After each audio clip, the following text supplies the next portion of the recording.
Hey everybody, it's Ryan Metzler here again, and today we're going to take a look at a very simple game, but one that tends to fall in the genres of games that I like. We're going to look at Drop It from Kosmos Games, and this is a kind of dexterity game where you're going to be dropping colored pieces into a little, I guess, standee that has some rules that dictates where those pieces are allowed to land, and whoever is best able to drop their pieces following those rules and placing pieces in the appropriate spots is going to win the game.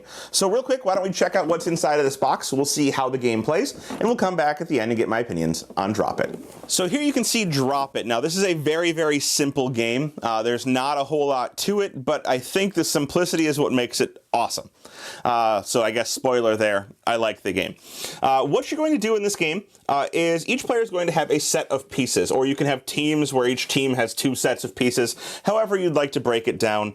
And based on the number of players, they do alternate the types and colors of pieces you're given. But we're going to look at a 4-player game where each player has their own set of pieces. So in those pieces, you're going to have a couple of squares, you're going to have a couple of triangles, a few diamonds, and 3 circles that you're going to be able to work with. You're also going to have this board here, and this board dictates where pieces are allowed to land when you drop them. So, for example, you're not allowed to have a square touch the bottom of this kind of column that's made by this piece down here. And it's the same on both sides. No circles in this one, no diamonds here, no triangles there. Additionally, you'll see the sides also show symbols where you can't have things touching them. So for example, beneath this line, or the bottom line on this board here, you're not allowed to have a diamond touch the edge on this side, or a circle touch the edge on the other side. All right, pretty straightforward. Now, those are the rules dictated by the board. There are 2 additional rules. Those rules are when you drop a piece, it is not allowed to touch the same color piece. So if I were to drop my green square and later drop a green diamond, they're not allowed to touch. And additionally, you're not allowed to touch a piece that is the same shape as your piece. So if yellow dropped their square, and I followed up and dropped a green square and they touch, that's breaking the rules. Assuming you're not breaking any rules by touching any of the symbols you're not allowed to touch, not touching the same color, and you're not touching the same shape, you're going to score points. And those points are going to be dictated by 1, the highest line that your piece crosses. So if I were to come up above this bottom line right here, I would score 2 points because that's the 2nd row. If I were to come up across the 2nd line here, I would score 3 points because that's the 3rd row. And additionally, you're going to score extra points for each one of these little dots that you see on this board that you're able to touch. Usually it's only 1. If you touch the big dot with your piece, you're going to get 1 extra point. If you touch the medium-sized dot with your piece, you're going to get 2 extra points. And if you touch a small-sized dot, you're going to get 3 extra points. And that's basically the game. So just as some examples, let's go ahead and get kind of an example of dropping pieces. So, for example, green might drop this piece here. It does not break any of the rules. You'll see that it is not touching the square here. It's clearly not touching anybody else's pieces. It's not touching the wrong shape. And there's no square on the sides, and it's not even in the sides. So green would score, in this case, 1 point. And they're going to mark that on the board here. And then yellow would go, and perhaps yellow decides to drop a diamond, and they drop their diamond right here. Now this is no good. You'll see for a couple of reasons. Well, really just one. It's touching the bottom of the column that says no diamonds. So yellow would score nothing in this case because they broke one of the rules. Now maybe red comes to their turn and they decide to drop right here. It's a pretty safe drop because the triangle, the no triangles, is over here, and there's no triangles on the side, and there's no colors or shapes that they can't match. So they are safe, but they only score 1 point because they missed this circle. Had they been able to touch that circle with their piece, they would have scored 2 additional points. So red would score 1. And then of course we come to blue, who's got a little bit of work to do. They have to figure out how to place a piece that's not a circle touching right here, not a square touching right there. They don't really want it to be a triangle or a diamond if it's going to be in the center part, and they don't really want it to be a square over here because it would touch the green square and it would touch the no squares on the side there. So perhaps they decide to place a circle and try and play it safe over here on this side. That's pretty good. They followed all of the rules, so now blue would score 1 point.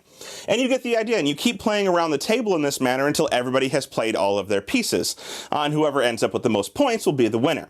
You have these nice little 25 markers that you can place out on the board once you pass 25 points. And then you do have a couple of variants you can play that I haven't talked about yet. One of those variants is that you can get these jokers, and these jokers are going to be tiles that you can discard when you do end up breaking a rule by placing your piece that allows you to score your points anyway. So it's essentially a free drop, and as long as you can place your piece onto the board and get some points for it, you can ignore all of the rules by discarding one of these jokers. However, each joker you don't use is worth 3 points at the end of the game. Additionally, as I said, there are team variants, there are fewer player rules, there's a beginner variant, but there's also a color variant, and they have these little tiles that replace these shape-based ones here on the side, so that you simply place these in here, and now you have to pay more attention to what colors you're working with as opposed to, that one goes the other way, what colors you're working with as opposed to what shapes. And the bottom little indicators also flip to change it to colors so that all of the indicators are color-based. And essentially the rules for the game stay the same in this capacity, except for you have different things which you must avoid anytime you drop your piece. And whoever is better able to do this, drop them, get them stacked in positions that keep them above these lines without touching any of the areas that break the rules, will score the most points and will be the winner. Well, there you have it. That is Drop It. There's not a ton to say about this game except for that it's a lot of fun and very simple. You know, there's not many rules you need to know. There's not a whole lot of... Well, I take that back. There's a little bit of strategy, and it's mostly in piece management. You don't want to get stuck with all of your circles at the end of the game, because then you're having a hard time both not touching the same color and not touching the same shape. And also, they're a little bit harder to place into high-scoring areas because they're smaller and they tend to roll. So piece management can be important, and then just a little bit of luck and some skill, and that's really all it takes to play this game. So if you're a fan of dexterity games, if you're a fan of quick, simple fun, but something that has some replayability and some rewarding skill, take a look at Drop It. I think you might really enjoy it. Thanks so much for watching the Dice Tower videos. Find more great videos and reviews, as well as our top-rated audio podcast at Dicetower.com. You can also find other great shows at Dicetowernetwork.com. I'm Eric Summerer, and you've been watching The Dice Tower. The Dice Tower is sponsored by Cool Stuff Inc., where you can find great games for great prices. Cool stuff in stock. Check them out at CoolStuffInc.com.